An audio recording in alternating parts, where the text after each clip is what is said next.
Lean with it, rock with it. Throw some back up in the pot with it. Microwave, but we gon' pop with it. When it get right, we drop the ass and make it lock with it. I tell them lean with it. What is up, guys? My name is Ryan Souza 18, and tonight I'm doing my WWE Smackdown live review for July 26, 2016. So let's get things started. We have Shane McMahon and Daniel Bryan introducing us to SmackDown Live. The whole roster is up on the apron. Pretty much Shane McMahon and Daniel Bryan would announce that there would be a six-pack challenge to determine who would be the #1 contender for Dean Ambrose's WWE Championship. So the participants in the match would be John Cena, Bray Wyatt, Dolph Ziggler, Baron Corbin, and the phenomenal one AJ Styles. But to be a six-pack challenge, you need a six-man, so the sixth spot will be determined in a Battle Royal, which would come up next on WWE SmackDown Live. So the Battle Royal match would consist of pretty much all tag teams. I mean, you had the Vaudevillains, the Ascension, Breezango, the Usos. You had Kane, Zack Ryder, Kalisto, Apollo Crews, Alberto Del Rio, and Mojo Rawley. A very okay Battle Royal, I guess, if you want to say so. A couple cool spots, I guess. I mean, there was a botch by Zack Ryder as he was trying to hit his diving elbow drop from the top. So, I mean, guy needs to learn how to wrestle, I guess. But anyway, Apollo Crews will pull off with the victory to secure a spot in the six-pack challenge later on tonight on SmackDown Live. And then we return to a video package of Shelton Benjamin making his return to the WWE after 6 years. The Gold Standard is coming back to WWE television. I can't wait. The Gold Standard, 2 thumbs up, man. I can't wait to see him back. Then we move on to a Dolph Ziggler promo.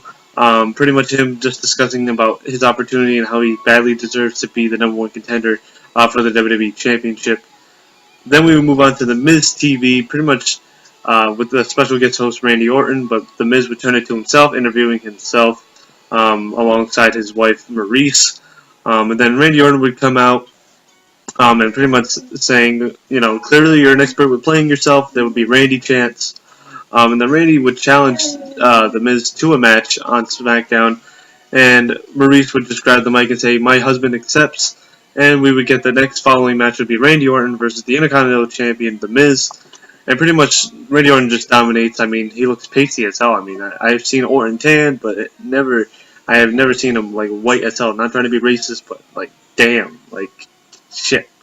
Anyway, pretty much an RKO out of nowhere. The Miz was jumping off the top turnbuckle. Randy Orton hits the RKO. Randy would go into his zone and hit a second RKO to pull off with the victory, and Orton would win the match.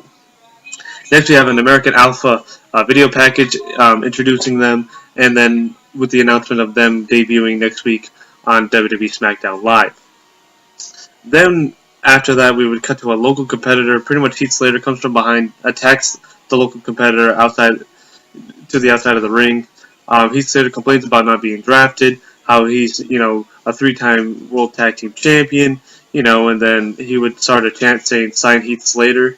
And then Shane McMahon would come out saying, you know, I do see, the greatest, free agent on the market, and it'd be Rhino coming from underneath the ring and goring Slater out of his pants, pretty much. So Rhino is pretty much guaranteed to be on the SmackDown Live roster. There's no doubt about it. Then we would cut to AJ Styles. AJ Styles complaining how he shouldn't even be in this match, how he should already be the #1 contender. But, you know, same old AJ Styles, you know what I mean? WWE still doesn't know how to utilize him. Yeah, he's had great matches with Roman Reigns and John Cena, but they just need to do something with this character. I mean, him being a heel doesn't really get him over, in my opinion, but I guess it's WWE's route of what they want to do with, you know, trying to, you know, get heels and using the wrong guys as heels. So, whatever. Then we would go to Bray Wyatt, letting everyone know that he's here, you know, having a new look with the hoodie and all that stuff. Then we would cut to the main event, the six-pack challenge. We have Bray Wyatt versus AJ Styles versus John Cena versus Baron Corbin versus Dolph Ziggler versus Apollo Crews. Bray Wyatt and Dolph Ziggler start off the match. The match was pretty good. I mean, obviously, you know, with the six-pack challenge, once one man falls to the outside, another one enters, and it goes back and forth until a pinfall is made or a submission is applied. So pretty much John Cena would get hit with a phenomenal elbow from Styles, and then out of nowhere Ziggler comes into the ring, super kicks Styles for the win, and it'll be Ambrose versus Dolph Ziggler at SummerSlam for the WWE Championship. And Ambrose would come out to do a standoff with Ziggler and hoists the title up in the air like this. And then you have Daniel Bryan and Shane McMahon congratulating both men. And we'll see where things go with WWE SmackDown Live. Hopefully we see a lot of cool returns because, let's be honest, the SmackDown Live roster is pretty thin. And they need a lot more talent because if you're asking me what was the better show, definitely Raw this past week was bar none. I mean, it was a great show. It's been probably one of the best, episodes of Monday Night Raw in a while. SmackDown Live didn't really live up to the expectation tonight, but we'll see where things go and what Shane McMahon and Daniel Bryan can do to revive SmackDown and try to make it an A-list show. So until the next video, guys, my name is Ryan Souza 18, and like I said, let me know your thoughts down in the comment section down below. Let me know your thoughts on WWE SmackDown Live, on WWE Raw. You guys name it, and we'll talk about it. Let me know down in the comment section down below. Until the next video, guys, I'm out. Deuce.